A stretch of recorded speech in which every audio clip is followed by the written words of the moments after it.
ಶ್ರೋತೃಗಳಿಗೆ ನಮಸ್ಕಾರ. ನಾನು ರಾಮಾನುಜ. ಇಂದಿನ ಕಾರ್ಯಕ್ರಮವನ್ನು ಮುಂದುವರಿಸೋಣ. ಶುಕ್ಲಾಂಬರಧರಂ ವಿಷ್ಣುಂ ಶಶಿವರ್ಣಂ ಚತುರ್ಭುಜಂ ಪ್ರಸನ್ನವದನಂ ಧ್ಯಾಯೇತ್ ಸರ್ವವಿಘ್ನೋಪಶಾಂತಯೇ. ಯಸ್ಯದ್ವರದವಕ್ತ್ರಾದ್ಯಾಃ ಪಾರಿಷದ್ಯಾ ಪರಿಶ್ರತಂ ವಿಘ್ನಂ ನಿಘ್ನಂತಿ ಸತತಂ ವಿಶ್ವಕ್ಸೇನಂ ತಮಾಶ್ರಯೇ. ಮನೋಜವಂ ಮಾರುತತುಲ್ಯವೇಗಂ ಜಿತೇಂದ್ರಿಯಂ ಬುದ್ಧಿಮತಾಂ ವರಿಷ್ಠ ಪಾದಾತ್ಮಜಂ ವಾನರಯೂತಮುಖ್ಯಂ ಶ್ರೀರಾಮದೂತಂ ಶಿರಸಾ ನಮಾಮಿ.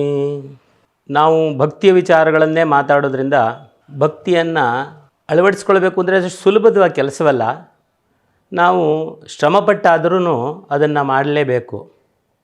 ಇಲ್ಲದೇ ಇದ್ದರೆ ನಾವು ಇವಾಗ ಹೇಳೋದು ಕೇಳೋದು ಭಗವಂತರ ವಿಚಾರಗಳನ್ನು ಮಾತಾಡೋದು ಅದರಿಂದ ರೋಮಾಂಚನವಾಗಬೇಕು. ಆ ಭಾವನೆ ಬರಬೇಕಾದ್ರೆ ನಾವು ಭಕ್ತಿಯನ್ನು ಬೆಳೆಸ್ಕೊಳ್ಬೇಕು. ಇದಕ್ಕೆ ಭಕ್ತಿ ಇಲ್ಲದೇ ಇದ್ದರೆ ನಮ್ಮ ಹೇಳುವವರಿಗಾಗಲಿ ಕೇಳುವವರಿಗಾಗಲಿ ಇಬ್ಬರಿಗೂ ಕೂಡ ಅದು ಅಷ್ಟು ಹಿತಕರವಲ್ಲ ಅನ್ನೋ ವಿಚಾರವಾಗಿ ನನಗೆ ಸಡನ್ನಾಗಿ ಒಂದು ಸೋಮೇಶ್ವರ ಶತಕ ನೆನಪಿಗೆ ಬರ್ತದೆ. ಪ್ರಜೆಯಂ ಪಾಲಿಸಬಲ್ಲಡಾತನ ರಸಂ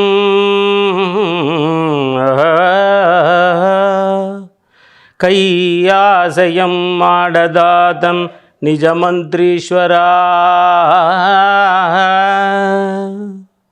ತಂದೆ ತಾಯ ಸರಹಲ್ ಬಲ್ಲಾತನೇ ಧಾರ್ಮಿಕಂ ಭಜಕಂ ದೈವದ ಭಕ್ತಿಯುಳ್ಳಡೆ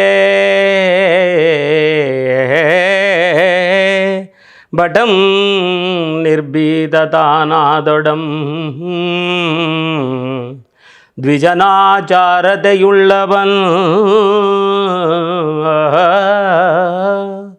ಹರ ಹರ ಶ್ರೀ ಚನ್ನ ಸೋಮೇಶ್ವರ.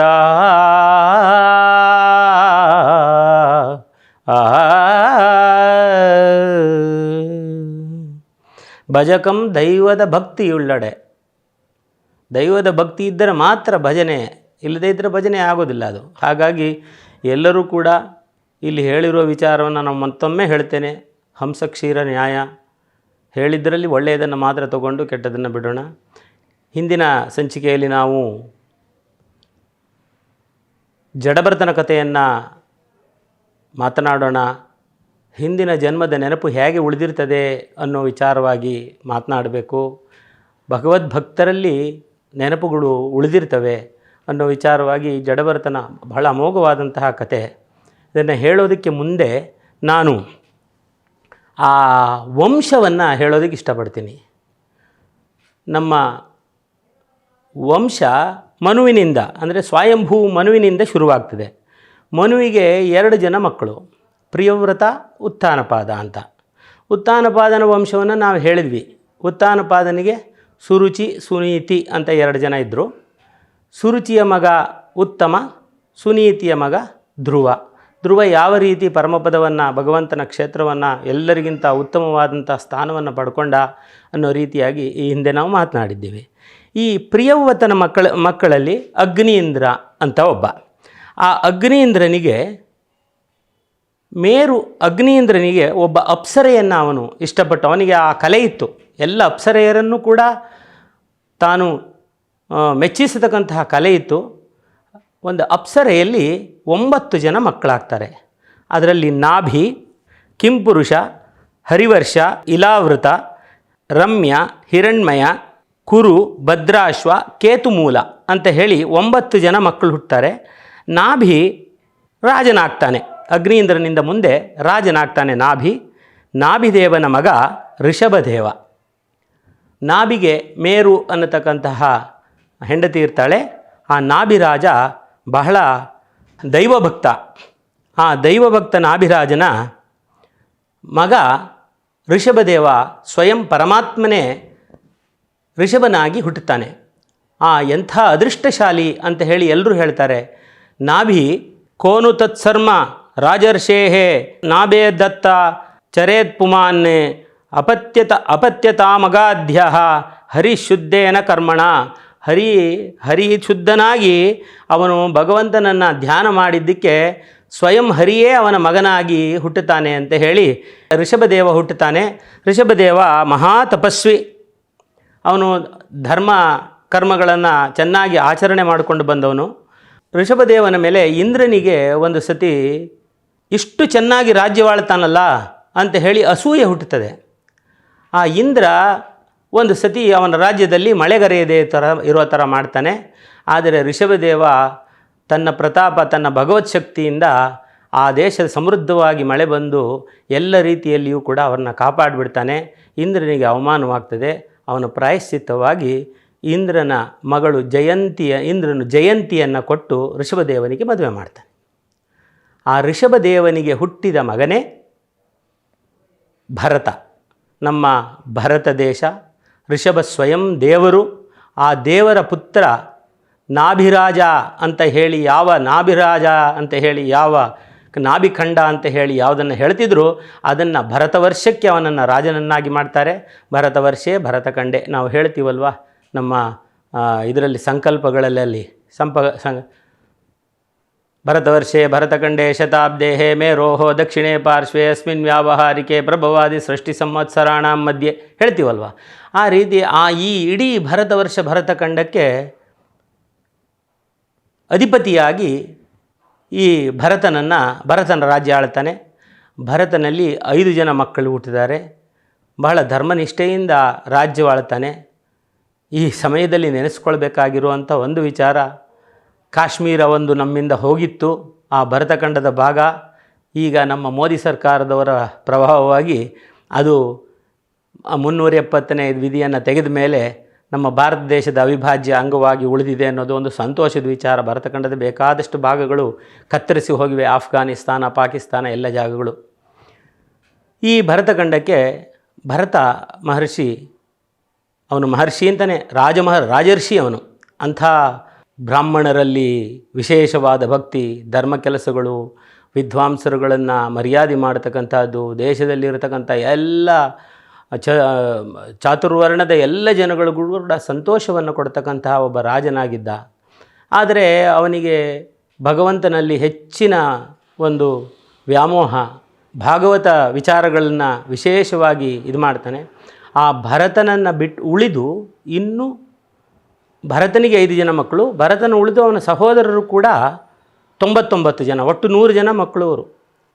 ಅವನ ಮಕ್ಕಳಿಗೆ ರಾಜ್ಯವನ್ನು ಸಮವಾಗಿ ಹಂಚಿಕೊಟ್ಟು ಪುಲಸ್ತ್ಯರ ಆಶ್ರಮಕ್ಕೆ ಅವರು ಹೋಗಿ ಜಪ ಮಾಡೋದಕ್ಕೆ ಅಂತ ಹೋಗ್ತಾನೆ. ಪುಲಸ್ತ್ಯರು ಇದ್ದಂತಹ ಆ ಜಾಗ ಚಕ್ರಾ ನದಿ ಅಂತ ಹೇಳಿ ಇವಾಗ ಗಂಡಕಿ ಅಂತ ಕರೀತಾರೆ. ಚಕ್ರಾ ನದಿಯ ದಡದಲ್ಲಿದೆ. ಅದು ದೇವತೆಗಳಿಗೆ ಬಹಳ ಪ್ರೀತಿಯಾದದ್ದು, ಭಗವಂತನಿಗೂ ಕೂಡ ಬಹಳ ಪ್ರೀತಿಯಾದ ಜಾಗ. ಇವತ್ತಿಗೂ ಕೂಡ ಚಕ್ರ ಆಕಾರದಲ್ಲಿರತಕ್ಕಂತಹ ಶಿಲೆಗಳು ಅಲ್ಲಿದ್ದಾವೆ. ಅಲ್ಲಿಯ ಶಿಲೆಯನ್ನು ತಗೊಂಡು ಬಂದು ಸಾಲಿಗ್ರಾಮ ಅಂತ ಹೇಳಿ ಅರ್ಚನೆ ಮಾಡ್ತಾರೆ. ಹಾಗಾಗಿ ಅದು ಭಗವಂತನಿಗೆ ಬಹಳ ಪ್ರೀತಿಯಾದದ್ದು. ಶ್ರೀ ಕೃಷ್ಣ ಕೂಡ ಹೇಳಿದ್ದಾನೆ, ನಾನು ಸಾಲಿಗ್ರಾಮದಲ್ಲಿ ಇದ್ದೇನೆ ಅಂತ ಹೇಳಿ. ಹಾಗಾಗಿ ಅದು ವಿಶೇಷವಾದಂತಹ ಸ್ಥಳ. ಅಲ್ಲಿ ಹೋಗಿ ತಾನು ಜಪ ಮಾಡ್ತಾ ಇರ್ತಾನೆ. ಆ ಜಪ ಮಾಡ್ತಾ ಇರತಕ್ಕಂತಹ ಸಮಯದಲ್ಲಿ ಒಂದು ನದಿಯ ದಡದಲ್ಲಿ ತಾನು ಸಾಯಂ ಸಂಧ್ಯಾ ವಂದನೆ ಅರ್ಘ್ಯವನ್ನು ಕೊಡುವ ಸಮಯದಲ್ಲಿ ಒಂದು ಗರ್ಭಿಣಿಯಾದಂತಹ ಜಿಂಕೆ ನೀರು ಕುಡಿಯೋಕ್ಕೆ ಬರುತ್ತೆ. ನೀರು ಕುಡಿಯೋಕ್ಕೆ ಬಂದರೆ ದೂರದಲ್ಲೆಲ್ಲೋ ಒಂದು ಸಿಂಹದ ಗರ್ಜನೆ ಕೇಳಿಸ್ತದೆ. ಗರ್ಜನೆ ಕೇಳಿಸಿದ ಕೂಡಲೇ ಆ ಜಿಂಕೆ ಛಂಗನೆ ಹಾರ್ತದೆ. ಜಿಂಕೆ ಹಾರಿದ್ದು ಅದರ ಗರ್ಭಪಾತವಾಗಿ ಆ ಮರಿ ನೀರಿನಲ್ಲಿ ಬಂದು ಬೀಳ್ತದೆ. ಮತ್ತು ಜಿಂಕೆ ಹೋಗಿ ಒಂದು ಹೊಂಡಕ್ಕೆ ಬಿದ್ದು ತಾನು ಸತ್ತೋಗ್ತದೆ. ಆ ಸಮಯದಲ್ಲಿ ಜಪ ಮಾಡ್ತಾ ಇದ್ದಂತಹ ಈ ಭರತರ್ಷಿ, ಅಯ್ಯೋ ನೀರಿನಲ್ಲಿ ಬಿದ್ದು ಹೋಯ್ತಲ್ಲ ಜಿಂಕೆ ಅಂತ ಹೇಳಿ ಆ ಜಿಂಕೆಯನ್ನು ತಾನು ಎತ್ಕೊಂಡು ಮನೆಗೆ ತೊಗೊಂಡು ಬರ್ತಾನೆ. ಅದಕ್ಕೆ ಒಂದು ಶಿಶುವಿಗೆ ಮಾಡಬೇಕಾದಂತಹ ಎಲ್ಲ ಕೆಲಸಗಳನ್ನು ಮಾಡ್ತಾನೆ. ಹಾಲು ಕುಡಿಸೋದೇನು, ಹುಲ್ಲು ತಿನ್ನಿಸೋದೇನು, ಹಸಿರಾದ ಹುಲ್ಲನ್ನು ತಿನ್ನಿಸೋದೇನು, ಅದನ್ನು ಚೆನ್ನಾಗಿ ನೋಡ್ಕೊಳ್ಳೋದೇನು. ಆ ಜಿಂಕೆ ಮನೆಯನ್ನು ಬಿಟ್ಟು ಸ್ವಲ್ಪ ಆಚೆ ಕಡೆಗೆ ಹೋದರೆ ಎಲ್ಲಿ ಬೇರೆ ಯಾವ ಪ್ರಾಣಿಗಳು ಅದನ್ನು ತಿಂದುಬಿಡುತ್ತೋ ಅನ್ನತಕ್ಕಂಥ ಒಂದು ಅವನಿಗೆ ಅದರಲ್ಲಿ ಭಯವೇನು. ಈ ಜಿಂಕೆ ಜಿಂಕೆ ಜಿಂಕೆ ಜಿಂಕೆ ಅಂತ ಹೇಳ್ತಾ ಹೇಳ್ತಾ ಹೇಳ್ತಾ ಜಿಂಕೆ ಮರಿಯ ಜೀವನದಲ್ಲಿ ತನ್ನ ಜಪವನ್ನೇ ಮರೆತು ಬಿಡ್ತಾನೆ, ತಾನು ಬಂದಿರೋ ಕೆಲಸವನ್ನೇ ಮರೆತು ಬಿಡ್ತಾನೆ. ನೋಡಿ, ಇದೇ ಭಗವಂತನ ಒಂದು ವಿಶೇಷವಾದಂತಹ ಆಟ. ಮಾಯೆಯ ಲೋಕ ಅಂತ ಹೇಳ್ತಾನೆ. ಮಾಯೆ ಈ ಭಾಗವತ ಧರ್ಮದಲ್ಲಿ ಹೇಳ್ತಾನೆ, ಅತಿ ಉನ್ನತವಾದಂತಹ ಒಂದು ವ್ಯಕ್ತಿತ್ವವನ್ನು ಸೃಷ್ಟಿ ಮಾಡಿದ್ದೇನೆ, ಮನುಷ್ಯ ಅನ್ನತಕ್ಕಂಥ ಒಬ್ಬ ಪ್ರಾಣಿಯನ್ನು ಸೃಷ್ಟಿ ಮಾಡಿದ್ದೇನೆ. ಆ ಪ್ರಾಣಿ ಏನು ಬೇಕಾದರೂ ಸಾಧನೆ ಮಾಡೋದಕ್ಕೆ ಶಕ್ತಿಯನ್ನು ಕೊಟ್ಟಿದ್ದೇನೆ. ಆದರೆ ಮಾಯೆಯನ್ನು ತುಂಬಿದ್ದೇನೆ. ಆ ಮಾಯಾ ಲೋಕದಿಂದ ಅವನು ಹೊರಗೆ ಬಂದು, ಯಾರು ಹೊರಗೆ ಬರ್ತಾನೋ ಅವನು ನನ್ನನ್ನು ತಲುಪೋದಕ್ಕೆ ಸಾಧ್ಯ, ಅವನು ಮೋಕ್ಷ ಪ್ರಾಪ್ತಿ ಮಾಡ್ಕೊಳ್ಳೋದಕ್ಕೆ ಸಾಧ್ಯ ಅಂತ ಹೇಳಿ ಭಗವಂತನೇ ಹೇಳ್ತಾನೆ. ಆ ಮಾಯಾಜಾಲದಲ್ಲಿ, ಜಿಂಕೆಯ ಮೋಹದಲ್ಲಿ ಸಿಕ್ಕಾಕೊಂಡ್ಬಿಡ್ತಾನೆ ಭರತ ಮಹರ್ಷಿ. ಅದು ಸಾಯುವವರೆಗೂ ಆ ಜಿಂಕೆಯ ಹಿಂದೆನೇ ಓಡಾಡ್ತಾ ಇರ್ತಾನೆ. ಕಡೆಗೆ ಇವನು ಕಾಲವಾಗ್ತಾನೆ. ಕಾಲವಾದರೆ ಮುಂದಿನ ಜನ್ಮದಲ್ಲಿ ಜಿಂಕೆಯಾಗಿ ಹುಟ್ಟುತ್ತಾನೆ. ಭಗವದ್ಗೀತೆಯಲ್ಲಿ ಕೃಷ್ಣ ಹೇಳ್ತಾನೆ, ಯೇ ಯಥಾ ಮಾಂ ಪ್ರಪದ್ಯಂತೆ ತಾಂ ತಥೈವ ಭಜಾಮ್ಯಹಂ. ನೀನು ಏನನ್ನು ಬೇಡ್ತೀಯೋ ನಾನು ಅದನ್ನೇ ಕೊಡ್ತೀನಿ ಅಂತ. ಅದೇ ರೀತಿಯಲ್ಲಿ ಇನ್ನೊಂದು ಕಡೆಯಲ್ಲಿ ಕೃಷ್ಣ ಕೂಡ ಹೇಳ್ತಾನೆ ಅರ್ಜುನನಿಗೆ, ಸಾಯುವಾಗ ಮನುಷ್ಯ ಏನು ಜಪ ಮಾಡ್ತಾ ಇರ್ತಾನೋ ಅದೇ ಮುಂದಿನ ಜನ್ಮದಲ್ಲಿ ಆಗ್ತದೆ ಅಂತ ಹೇಳಿ. ಯಂ ವಾಪಿ ಸ್ವರಂ ನ ಭಾವಂ ತ್ಯಜಂತಿ ತೇ ಕಳೇಭರಂ ತಂ ತಮೇವೈತಿ ಕೌಂತೆಯ ಸದಾ ತದ್ಭಾವ ಭಾಗಿತಃ ಅಂತ ಹೇಳಿ ಶ್ರೀಕೃಷ್ಣ ಹೇಳ್ತಾನೆ. ಅಂದರೆ ಕಳೇಬರವನ್ನು ಬಿಟ್ಟು ಹೋಗುವಾಗ ಏನನ್ನು ಭಾವನೆ ಮಾಡಿಕೊಂಡಿರ್ತಾನೋ ಅದೇ ರೀತಿ ಮುಂದೆ ಆಗ್ತದೆ. ಅಂದರೆ ಅವನು ಜಡಭರತನು ಯಾವ ರೀತಿಯಲ್ಲಿ ಜಿಂಕೆ ಜಿಂಕೆ ಜಿಂಕೆ ಅಂತ ಹೇಳ್ಕೊಂಡು ಜಿಂಕೆ ಹಿಂದೆ ಓಡಾಡ್ತಾ ಇದ್ದ, ಅವನು ಜಿಂಕೆಯಾಗಿಯೇ ಜನನವನ್ನು ತಾಳ್ತಾನೆ. ಸಾಮಾನ್ಯವಾಗಿ ಅಂತ್ಯಕಾಲದಲ್ಲಿ ಸೈಂಟಿಫಿಕ್ ರಿಸರ್ಚ್ ಆಲ್ಸೋ ಅದು ಕೂಡ ಆಗಿದೆ. ರೀಇನ್ಕಾರ್ನೇಷನ್ ಅಂತ ಹೇಳಿ ನಿಮ್ಯಾನ್ಸ್ನವರು ದೊಡ್ಡ ರಿಸರ್ಚ್ನೇ ಮಾಡಿದ್ದಾರೆ. ಸುಮಾರು ಜನ ಇದೇ ರೀತಿ ಸತ್ತು ನಾನು ಇದೇ ಮನೆಯಲ್ಲಿ ಹುಟ್ಟಿದ್ದೆ ಅಂತ ಅಡ್ರೆಸ್ ಹುಡುಕೊಂಡು ಬಂದಿರತಕ್ಕಂಥ ಪರಿಸ್ಥಿತಿ ಕೂಡ ಇದೆ. ಅದು ಸತ್ಯವೂ ಕೂಡ ಆಗಿದೆ. ಹಿಂದಿನ ನೆನಪು ಉಳಿಯತಕ್ಕಂತಹದ್ದು ಅದು ವೈಜ್ಞಾನಿಕವಾಗಿಯೂ ಹೌದು ಅಂತ ಆಗಿದೆ. ಆದರೆ ಅದರಲ್ಲಿ ಮತ್ತೊಂದು ವಿಚಾರವನ್ನು ಹೇಳ್ತಾರೆ, ಹಿಂದಿನ ಜನ್ಮ ಹೋದದ್ದಕ್ಕೂ ಮತ್ತೆ ಮುಂದಿನ ಜನ್ಮ ಬಂದದ್ದಕ್ಕೂ ಹೆಚ್ಚು ಸಮಯ ಇಲ್ಲದೇ ಇದ್ದರೆ, ಅಂದರೆ ಅವನು ಸ್ವರ್ಗಕ್ಕಾಗಲಿ ನರಕಕ್ಕಾಗಲಿ ಹೋಗಿ ಶಿಕ್ಷೆಯನ್ನಾಗಲಿ ಅವನ ಫಲವನ್ನಾಗಲಿ ಅನುಭವಿಸಿ ನಂತರ ಬಂದರೆ ಅದು ನೆನಪಿರೋದಿಲ್ಲ. ಒಂದು ವೇಳೆ ಅವನ ಸಾವಿಗೂ ಮತ್ತೆ ಜನನಕ್ಕೂ ಹೆಚ್ಚು ಅಂತರವಿಲ್ಲದೇ ಇದ್ದರೆ ಆ ಸಮಯದಲ್ಲಿ ಅವನಿಗೆ ಅದು ನೆನಪಿರುತ್ತದೆ ಅಂತ ಹೇಳಿ. ಹಾಗಾಗಿ ಜಿಂಕೆ ಜನ್ಮವನ್ನು ತಾಳ್ತಾನೆ. ಜಿಂಕೆ ಜನ್ಮದಲ್ಲಿಯೂ ಕೂಡ ಅವನಿಗೆ ಹಿಂದಿನ ಜನ್ಮದ ನೆನಪಿರ್ತದೆ. ನೋಡಿ, ಗಜೇಂದ್ರನಿಗೆ ಯಾವ ರೀತಿಯಲ್ಲಿ ತಾನು ಇಂದ್ರದ್ಯುಮ್ನ ರಾಜನಾಗಿದ್ದವನು ಗಜೇಂದ್ರನಾಗಿದ್ದೆ ಅನ್ನುವ ನೆನಪಿತ್ತೋ, ಅವನು ಅದರಿಂದಲೇ ಆ ಕಮಲವನ್ನು ಹಿಡ್ಕೊಂಡು ಭಗವಂತ ಪುರುಷೋತ್ತಮ ಕಾಪಾಡಪ್ಪ, ನನ್ನನ್ನು ಈ ಮೊಸಳೆ ಕಾಟದಿಂದ ನಾನು ತಡ್ಕೊಳ್ಳೋದಕ್ಕಾಗೋದಿಲ್ಲ, ನನ್ನನ್ನು ಬದುಕಿಸಿಕೊಡು ಅಂತ ಹೇಳಿ ತಾವರೆ ಹೂವನ್ನು ಎತ್ತಿ ಹಿಡಿದು ಭಗವಂತನನ್ನು ಕೂಗ್ತಾನೋ, ನಿನ್ನನ್ನು ಬಿಟ್ಟರೆ ನನಗೆ ಬೇರೆ ಯಾರೂ ಇಲ್ಲ ಅಂತ ಹೇಳಿ ಯಾವಾಗ ಕೂಗ್ತಾನೋ ಆ ನೆನಪಿದ್ದಂತೆ, ಅದಕ್ಕೆ ನಾನು ಹೋದ ಸತಿ ಹೇಳಿದಾಗ ಗಜೇಂದ್ರ ಮೋಕ್ಷದ ವಿಚಾರವಾಗಿ, ಮುಂದೆ ಜಡಭರತನ ವಿಚಾರ ನೆನಪಿರ್ತದೆ ಅನ್ನೋ ವಿಚಾರವಾಗಿ ಹೇಳಿದ್ದೆ. ಇಲ್ಲಿ ಕೂಡ ಜಡಭರತನಿಗೆ ಅವನು ಜಿಂಕೆಯ ಜನ್ಮವನ್ನು ತಾಳ್ತಾನೆ. ಅಲ್ಲಿ ಆ ಪುಲಸ್ತ್ಯ ಋಷಿಗಳ ಆಶ್ರಮದ ಸುತ್ತನೇ ಮೇಯೋದು, ಆ ವಾಚನಗಳನ್ನು ಕಿವಿಗೆ ಬೀಳೋ ಹಾಗೆ ಮಾಡೋದು. ಇದು ನಂಬುವವರಿಗೆ ಸತ್ಯ, ನಂಬದೇ ಇದ್ದವರಿಗೆ ಇಲ್ಲ. ನಾನು ಹಿಂದೆ ಒಮ್ಮೆ ನಮ್ಮ ನಾರಾಯಣಾಚಾರ್ಯರವರು ಹೇಳಿದ ಉಪನ್ಯಾಸದಲ್ಲಿ ಕೇಳಿದ್ದೆ. ಅವರು ರಾಮಾಯಣ ಉಪನ್ಯಾಸವನ್ನು ಮೈಸೂರಿನಲ್ಲಿ ಮಾಡಬೇಕಾದ್ರೆ 5 ಗಂಟೆಗೆ ಶುರುವಾಗುತ್ತೆ ಅಂದರೆ ಸರಿಯಾದ ಸಮಯದಲ್ಲಿ ಬಂದು 5 ಗಂಟೆಗೆ ಅಲ್ಲಿ ಒಂದು ನಾಯಿ ಬಂದು ಕೂತ್ಕೊಳ್ಳೋದು, ಎಲ್ಲರಿಗಿಂತ ಮುಂದೆ ಬರೋದು. 5 ಗಂಟೆಯಿಂದ 6:30 ತನಕ ಅವರ ಉಪನ್ಯಾಸವಾದ ಮೇಲೆ ಅದು ಎದ್ದು ಹೋಗ್ತಾ ಇತ್ತಂತೆ. ಯಾರಿಗೂ ತೊಂದರೆ ಮಾಡ್ತಿರಲಿಲ್ಲ, ಮಧ್ಯದಲ್ಲಿ ಒಂದು ಕೂಡ ಗಲಾಟೆ ಮಾಡದೇ ಇದ್ದಂತಹ ಅದು. ಆ ನಾಯಿ ಅಂದರೆ ಯಾರಿಗೆ ಗೊತ್ತು, ಆ ಪೂರ್ವಜನ್ಮದ ಒಂದು ವೃತ್ತಾಂತ ನೆನಪಿದ್ದರೆ, ದೈವದ ಸಂಕಲ್ಪವಿದ್ದರೆ ಇದು ಸಾಧ್ಯತೆ ಇದೆ. ಆ ಸಾಧ್ಯತೆ ಇದೆ, ನಾವು ನಂಬುವರಾದ್ದರಿಂದ ಈ ಸಾಧ್ಯತೆ ಇದ್ದು ಇವನು ಜಿಂಕೆಯ ಜೀವನವನ್ನು ಋಷಿಮುನಿಗಳ ಆಶ್ರಮದ ಮುಂಭಾಗದಲ್ಲಿಯೇ ಕಾಲ ಕಳೀತಾನೆ. ಆ ಕಾಲ ಕಳೆದು ಅವನ ಜಿಂಕೆಯ ಜನ್ಮ ಅವನಿಗೆ ಹೋಗ್ತದೆ. ಅಂದರೆ ಅಲ್ಲಿ ಕೂಡ ಅವನು ಸಾವಾಗುತ್ತೆ. ಸಾವಾದ ಮೇಲೆ ಮುಂದೆ ಒಬ್ಬ ಬ್ರಾಹ್ಮಣನ ಮನೆಯಲ್ಲಿ ಎರಡನೇ ಹೆಂಡತಿಯ ಮಗನಾಗಿ ಹುಟ್ಟುತ್ತಾನೆ. ಆಂಗೀರಸ ಗೋತ್ರದ ಒಬ್ಬ ಬ್ರಾಹ್ಮಣನ ಎರಡನೆಯ ಹೆಂಡತಿಯ ಮಗನಾಗಿ ಇವನು ಹುಟ್ಟುತ್ತಾನೆ. ಮೊದಲನೆಯ ಹೆಂಡತಿಗೆ 9 ಜನ ಮಕ್ಕಳಿರ್ತಾರೆ. ಇವನ ತಂಗಿ ಒಬ್ಬಳು. ಎರಡನೇ ಹೆಂಡತಿಗೆ, ಮೊದಲನೇ ಹೆಂಡತಿಗೆ 9 ಜನ ಮಕ್ಕಳಿರ್ತಾರೆ. ಆ 9 ಜನ ಮಕ್ಕಳಿದ್ದಾಗಲೂ ಅವರೆಲ್ಲರೂ ಪಂಡಿತರ ಥರ ಇರ್ತಾರೆ, ವಿದ್ಯಾವಂತರುಗಳು. ಇವನು ಮಾತ್ರ ಯಾವುದರಲ್ಲಿಯೂ ಆಸಕ್ತಿ ಇಲ್ಲ. ಜಡ ಅಂದರೆ ಜಡ ಅಂದರೆ ಇನರ್ಟ್ ಅಂತೀವಿ, ಏನು ವಿತೌಟ್ ಲೈಫ್, ಜೀವವೇ ಇಲ್ಲವೇನೋ ಅನ್ನೋ ರೀತಿಯಲ್ಲಿ ಅವನಿರ್ತಾನೆ. ಅವನಿಗೆ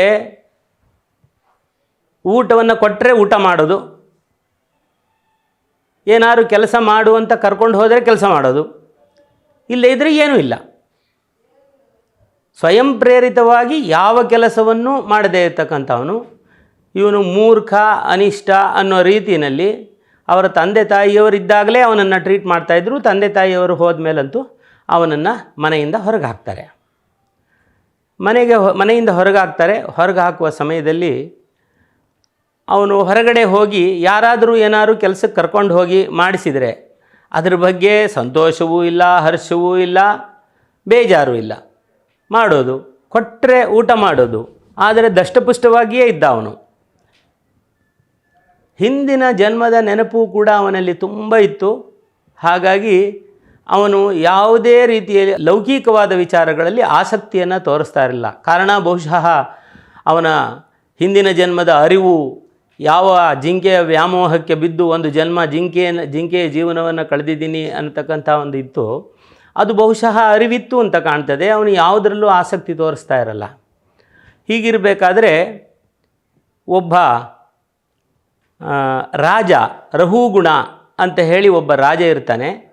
ಅವನು ಕಪಿಲ ಮಹರ್ಷಿಗಳಲ್ಲಿ ಬೋಧನೆಯನ್ನು ಕೇಳಬೇಕು ಅನ್ನೋ ಉದ್ದೇಶವಾಗಿ ಕಪಿಲ ಮಹರ್ಷಿಗಳ ಹತ್ತಿರ ಹೋಗಬೇಕು ಅಂತ ಹೊರಡ್ತಾನೆ. ಸಾಮಾನ್ಯವಾಗಿ ರಾಜರುಗಳು ಹೋಗಬೇಕಾದ್ರೆ ಪಲ್ಲಕ್ಕಿ ಮೇಲೆ ಹೋಗ್ತಾರೆ. ಆ ಸಮಯದಲ್ಲಿ 3 ಜನ ಪಲ್ಲಕ್ಕಿಯನ್ನು ಹೊರುವ ಬೋವಿಗಳಿರ್ತಾರೆ, ಒಬ್ಬ ಇರೋದಿಲ್ಲ. ಒಬ್ಬ ಇಲ್ಲದೆ ಇರತಕ್ಕಂಥ ಸಮಯದಲ್ಲಿ ಇವರೇನು ಮಾಡ್ತಾರೆ, ಈ ನಮ್ಮ ಜಡಭರತ ಯಾರಿದ್ದಾನೆ, ಆ ಜಡಭರತನ ಅಲ್ಲೇ ಮಲಗಿರ್ತಾನೆ. ಬಾರಯ್ಯ ಅಂತ ಕರೀತಾರೆ. ಕರೆದ ಕೂಡಲೇ ಅವನಿಗೇನು ಕೆಲಸವಿಲ್ಲ, ಬರ್ತಾ ಇರ್ತಾನೆ. ಆ ಜಡಭರತ ಬರ್ತಾನೆ. ಜಡಭರತ ಬಂದು ತಾನು ಆ ಪಲ್ಲಕ್ಕಿಯಲ್ಲಿ ಒಂದು ಭಾಗ ಅಂದರೆ 4 ಜನದಲ್ಲಿ 3 ಜನ ಬೇರೆಯವರು, ಇವನೊಬ್ಬ ಹೊತ್ಕೊಂಡಿರ್ತಾನೆ. ಇವನು ಕೆಳಗಡೆಯಲ್ಲಿ ಯಾವ ಇರುವೆ ಇದೆಯಾ, ಯಾವ ಇನ್ನೊಂದು ಇದೆಯಾ ಅಂತ ಹೇಳಿ ನೋಡಿ ಮೆತ್ತಗೆ ಕಾಲಿಡೋದು ಅಥವಾ ಜೋರಾಗಿ ಜಂಪ್ ಹೊಡೆಯೋದು, ಈ ಥರ ಮಾಡ್ಕೊಂಡು ಹೋಗ್ತಾ ಇರ್ತಾನೆ. ರಾಜನಿಗೆ ತುಂಬ ಒಂಥರ ಕಷ್ಟವಾಗ್ತದೆ. ಇದೇನಿದು, ಮುಂದೆ ಹೋಗ್ತಾನೆ ಇಲ್ವಲ್ಲ, ಹೀಗೆ ನಿಧಾನವಾಗಿ ಹೋಗ್ತಾನೆ, ಇಲ್ಲ ಜಂಪ್ ಹೊಡಿತಾನೆ, ಈ ಥರ ಮಾಡ್ತಾನೆ. ನನಗೆ ರಾಜನಿಗೂ ಕೂಡ ಕಷ್ಟವಾಗ್ತಾ ಇರ್ತದೆ. ಅವನು ಏನ್ರಯ್ಯ ಇದು, ಈ ಥರ ಮಾಡ್ತೀರಾ ಅಂದರೆ ಅವರು 3 ಜನ ಹೇಳ್ತಾರೆ, ನಮ್ಮದೇನು ತಪ್ಪಿಲ್ಲ ಸ್ವಾಮಿ, ಇಲ್ಲಿದ್ದಾನಲ್ಲ ಮನುಷ್ಯ, ಇವನು ಪ್ರಯೋಜನವೇ ಇಲ್ಲ, ಇವನು ಈ ರೀತಿ ನಡೀತಾ ಇದ್ದಾನೆ ಅಂತ ಹೇಳ್ತಾರೆ. ಆವಾಗ ರಾಜ ಕೋಪ ಬರ್ತಾನೆ. ಒಳ್ಳೆ ಲಟ್ಟನ ಥರ ಇದ್ದೀಯಾ, ಒಳ್ಳೆ ದಾಂಡಿಗನ ಥರ ಇದ್ದೀಯಾ ನೀನು, ಸರಿಯಾಗಿ ಹೋಗೋದಕ್ಕಾಗೋದಿಲ್ವೇ, ಹೊರಕ್ಕಾಗೋದಿಲ್ವ ನಿನ್ನ ಕೈಲಿ, ಸರಿಯಾಗಿ ನಡೆಯೋದಕ್ಕಾಗೋದಿಲ್ವಾ, ನಾನು ಯಾರು ಗೊತ್ತಾ ನಿನಗೆ, ನಾನು ರಾಜ, ಈಗಲೇ ನಿನ್ನನ್ನು ವಧಿಸಬಲ್ಲೆ, ನಾನೇನು ಮಾಡಬಲ್ಲೆ ಗೊತ್ತಾ ನಿನಗೆ, ಜೋಪಾನವಾಗಿ ಹೋಗು ನೀನು ಅಂತ ಹೇಳಿ ಗದರಿಸ್ತಾನೆ. ಆವಾಗ ಜಡಭರತ ಅಲ್ಲಿಯವರೆಗೂ ಏನೂ ಮಾತಾಡೋದಿಲ್ಲ, ಸುಮ್ಮನೆ ಬಂದಿರ್ತಾನೆ. ಆವಾಗ ಮಾತಾಡ್ತಾನೆ. ಅಪ್ಪ ರಾಜ, ನಾನು ಯಾರು ಗೊತ್ತಾ ಅಂತ ಹೇಳಿದೆಯಲ್ಲ, ಆ ನೀನು ಯಾರು? ಪಲ್ಲಕ್ಕಿಯ ಮೇಲೆ ಕೂತಿರುವ ಶರೀರ ನೀನಾ, ಪಲ್ಲಕ್ಕಿಯೂ ಸೇರಿ ನೀನಾ, ಪಲ್ಲಕ್ಕಿಯ ಕೆಳಗೆ ನಾನು ಹೊತ್ತಿದ್ದೀನಲ್ಲ ನನ್ನನ್ನೂ ಸೇರಿ ನೀನಾ, ನಮ್ಮನ್ನು ಹೊತ್ತಿದ್ದಾಳಲ್ಲ ಆ ಭೂತಾಯಿ, ಆ ಭೂಮಿಯನ್ನು ಸೇರಿ ನೀನಾ, ಕೆಳಗೆ ಶೇಷಾವತಾರ ಇದ್ದಾನಲ್ಲ ನಾರಾಯಣನ ಮಲಗಿರ್ತಕ್ಕಂಥ ಆ ಶೇಷಾವತಾರನ ಅವನು ಕೂಡ ನೀನಾ? ಯಾರು ನೀನು? ನೀನು ಅಂದರೆ ಏನು? ನೀನು ಸರಿಯಾಗಿ ಹೊರೋದಕ್ಕಾಗಲಿಲ್ವಾ, ಹೊರು ಸರಿಯಾಗಿ ಅಂತ ಹೇಳಿದ್ರಲ್ಲ, ನಾನು ಹೊತ್ತಿದ್ರೆ ತಾನೇ ಭಾರ ನನಗೆ ಗೊತ್ತಾಗೋದು. ನಾನು ಏನೂ ಹೊರಲಿಲ್ಲ. ದಾಂಡಿಗ ಅಂದ್ಯಲ್ಲ, ನಾವೆಲ್ಲರೂ ಅಣು ಪರಮಾಣುಗಳಿದ್ದಂಗೆ ಈ ಭೂಲೋಕದಲ್ಲಿ. ಅಂಥದ್ರಲ್ಲಿ ದಾಂಡಿಗ ಹೆಂಗಾಗಕ್ಕೆ ಸಾಧ್ಯ? ನನ್ನ ಕಾಲು ನೆಲದ ಮೇಲಿದೆ, ಕಾಲಿನ ಮೇಲೆ ಮಂಡಿ ಇದೆ, ಮಂಡಿಯ ಮೇಲೆ ತೊಡೆ, ತೊಡೆಯ ಮೇಲೆ ನನ್ನ ಹೊಟ್ಟೆ, ಹೊಟ್ಟೆಯ ಮೇಲ್ಭಾಗದಲ್ಲಿ ಭುಜ, ಭುಜದ ಮೇಲೆ ಪಲ್ಲಕ್ಕಿ, ಪಲ್ಲಕ್ಕಿಯ ಮೇಲೆ ನೀನು. ಹೀಗಿರಬೇಕಾದ್ರೆ ನಾನೆಲ್ಲಿ ನಿನ್ನನ್ನು ಹೊತ್ತಿದ್ದೇನೆ ಅಂತ ಹೇಳ್ತಾನೆ. ರಘುಗುಣನಿಗೆ ಓಹೋ, ನಾನೇನೋ ತಪ್ಪು ಮಾಡಿದೆ, ದಾಂಡಿಗ ಅಂತ ಎಲ್ಲ ಅಂದುಬಿಟ್ಟು ತಪ್ಪು ಮಾಡಿದೆ, ಇವು ನಿಜವಾಗಿಯೂ ಯಾವುದೋ ಒಬ್ಬ ದೊಡ್ಡ ವಿದ್ವಾಂಸನೇ ಇರಬೇಕು ಅಂತ ಹೇಳಿ ಪಲ್ಲಕ್ಕಿಯಿಂದ ಕೆಳಗೆ ಇಳಿತಾನೆ. ಕೆಳಗೆ ಇಳಿದು ಕೈ ಮುಗಿದು ನನ್ನಿಂದ ತಪ್ಪಾಯಿತು, ಅಪಚಾರವಾಯಿತು ಅಂತ ಹೇಳಿದಾಗ ಅವನು ಮತ್ತೊಮ್ಮೆ ಇನ್ನೊಂದು ಮಾತು ಹೇಳ್ತಾನೆ. ಅಲ್ಲಪ್ಪ, ಇಷ್ಟಕ್ಕೂ ನಿನಗೆ ಈ ಅಹಂಕಾರ ಯಾಕೆ? ನೀನು ರಾಜನಾಗೋಕ್ಕೆ ಮೊದಲು ನಿಮ್ಮಪ್ಪ ರಾಜನಾಗಿದ್ದ, ಆವಾಗ ನೀನೇನು ರಾಜನಾಗಿರಲಿಲ್ಲ. ನೀನು ನಾಳೆ ಸತ್ತು ಹೋದ ಮೇಲೆ ಮತ್ತೆ ರಾಜನೇನಲ್ಲ. ನೀ ಸತ್ತರೆ ನೀನೂ ಬೂದಿ, ಪಲ್ಲಕ್ಕಿಯನ್ನು ಸುಟ್ಟರೆ ಅದೂ ಬೂದಿ, ನಾಳೆ ನಾನೂ ಬೂದಿ, ಎಲ್ಲರೂ ಒಂದಿಷ್ಟು ಬೂದಿಯ ಅಣುವೆ ಆಗೋದು ಕಡೆಗೆ. ಎಲ್ಲರೂ ಆ ಪರಮಾತ್ಮನ ಆತ್ಮದಲ್ಲಿ ಇರತಕ್ಕಂಥ ನಮ್ಮೆಲ್ಲರ ಆತ್ಮದಲ್ಲಿ ಇರತಕ್ಕಂಥವನು ಆ ಪರಮಾತ್ಮ. ಅಂತಹ ಪರಿಸ್ಥಿತಿಯಲ್ಲಿ ನಿನಗೆ ನಾನು ರಾಜ ಅನ್ನುವ ಅಹಂಕಾರ ಯಾಕೆ ಬೇಕು? ನಾನು ಯಾಕೆ ನಿನ್ನನ್ನು ಹೊರಬೇಕು? ನೀನು ಯಾಕೆ ನನ್ನನ್ನು ಹೊರಬಾರದು ಅನ್ನೋ ಲೆಕ್ಕಕ್ಕೆ ಅವನು ಮಾತಾಡಿಬಿಡ್ತಾನೆ. ಅಲ್ಲಿಂದ ಮುಂದಕ್ಕೆ ರಘುಗುಣನು ಇವರಿಗೆ ಕಾಲಿಗೆ ನಮಸ್ಕಾರ ಮಾಡಿ ಅವನಿಂದ ಉಪದೇಶವನ್ನು ಪಡಿತಾನೆ. ಈ ರೀತಿಯಲ್ಲಿ ತಾನು ಹಿಂದಿನ ಜನ್ಮದ ಸ್ಮರಣೆಯನ್ನು ಉಳಿಸಿಕೊಂಡು ಜಡಭರತ ಕಾಲಾನಂತರ ಮೋಕ್ಷ ಪ್ರಾಪ್ತಿಯಾಗ್ತದೆ ಅಂತ ಹೇಳಿ ಕಥೆ ಇದೆ. ಈ ಜಡಭರತನ ಕಥೆಯಲ್ಲಿ ನಾವು ಮುಖ್ಯವಾಗಿ ತಿಳ್ಕೊಳ್ಬೇಕಾಗಿರೋದು ಏನು ಅಂದರೆ, ನೋಡಿ, ಅವನನ್ನು ಎಲ್ಲರೂ ನಿಂದಿಸಿದರು, ಅಷ್ಟೊಂದು ನಿಂದನೆಗೊಳಗಾದ್ರೂ ಯಾವುದೇ ಒಂದು ಪ್ರತಿಕ್ರಿಯೆಯನ್ನು ಕೊಡದೇ ಇದ್ದ ಅವನು. ನಮ್ಮ ಪುರಂದರದಾಸರ ಕೀರ್ತನೆಗಳಲ್ಲಿ ಹೇಳೋದಿಲ್ವೇ, ನಿಂದಕರಿರಬೇಕಯ್ಯ ಅಂತ ಹೇಳಿ. ಆ ರೀತಿಯಲ್ಲಿ ಈ ಪ್ರಪಂಚದಲ್ಲಿ ನಾವು ಮಾಡಿದ ಪಾಪಗಳನ್ನು ತಗೊಳ್ಳೋದಕ್ಕೋಸ್ಕರ ಇನ್ನೊಬ್ಬರು ನಿಂದಕರು. ಇದರಲ್ಲಿ ಅರ್ಥ ಮಾಡ್ಕೊಳ್ಬೇಕಾದ್ದಷ್ಟೇ. ಅವರ ನಿಂದನೆಯನ್ನು ನಾವು ಒಳ್ಳೆಯ ಒಂದು ಸ್ಫೂರ್ತಿಯಲ್ಲಿ ತೆಗೆದುಕೊಂಡು ಅದಕ್ಕೆ ಯಾವುದೇ ಪ್ರತಿಕ್ರಿಯೆಯನ್ನು ಕೊಡದೇ ಹೋದರೆ ಅದರ ಪಾಪ ಅವರಿಗೆ. ಹಾಗಾಗಿ ನಿಂದನೆಯನ್ನು ಸಹಿಸ್ಕೊಳ್ತಕ್ಕಂಥ ಶಕ್ತಿ ಇರಬೇಕು. ಮತ್ತು ನಾವು ಮಾಡಿರುವ ಸಣ್ಣ ಪುಟ್ಟ ಸಾಧನೆಯನ್ನು, ಏನೋ ಮನುಷ್ಯ ಜನ್ಮದಲ್ಲಿ ಮಾಡಬಾರದಂತಹ ಒಂದು ಸಾಧನೆಯನ್ನು ಮಾಡಿದ್ದೇವೆ ಅಂತ ಹೇಳಿ ರಾಜ ರಘುಗುಣನಿಗೆ ಇರತಕ್ಕಂತಹ ಆ ಅಹಂಕಾರದ ಭಾವನೆ, ನಾನು ರಾಜ ಅನ್ನತಕ್ಕಂಥ ಅಹಂಕಾರದ ಭಾವನೆಯ ಅಗತ್ಯವೂ ಇಲ್ಲ. ಎಲ್ಲಿಂದ ಬಂದ್ವಿ, ಎಲ್ಲಿಗೆ ಹೋಗ್ತೀವಿ, ನಾವೆಲ್ಲ ಅಣುಗಳು, ಪರಮಾಣುಗಳಿದ್ದಂಗೆ, ಆ ಪರಮಾತ್ಮ ಆಡಿಸಿದಂತೆ ಆಡೋರು. ಹಾಗಾಗಿ ಈ ಕಡೆ ಗರ್ವವೂ ಬೇಡ, ಯಾವ ದ್ವಂದ್ವಕ್ಕೂ ಈಡಾಗದೆ ಆ ಭಗವಂತನ ಸ್ಮರಣೆಯಲ್ಲಿ ಕಾಲ ಕಳೆದು ಆ ವಾಸುದೇವನ ಕೃಪೆಗೆ ನಾವು ಪಾತ್ರರಾಗಬೇಕು ಅನ್ನೋದು ಮುಖ್ಯವಾದ ವಿಚಾರ. ಈ ಜಡಭರತನ ಕಥೆಯನ್ನು ಇನ್ನು ಮುಂದಕ್ಕೆ ಉಪದೇಶವನ್ನು ಹೇಳೋದು ಅಂದರೆ ಅದು ದೊಡ್ಡ ಉಪದೇಶವೇ ಆಗ್ತದೆ. ಹಾಗಾಗಿ ಇವತ್ತಿನ ಈ ಸಂಚಿಕೆಯಲ್ಲಿ ಇಲ್ಲಿಗೆ ಮುಗಿಸೋಣ.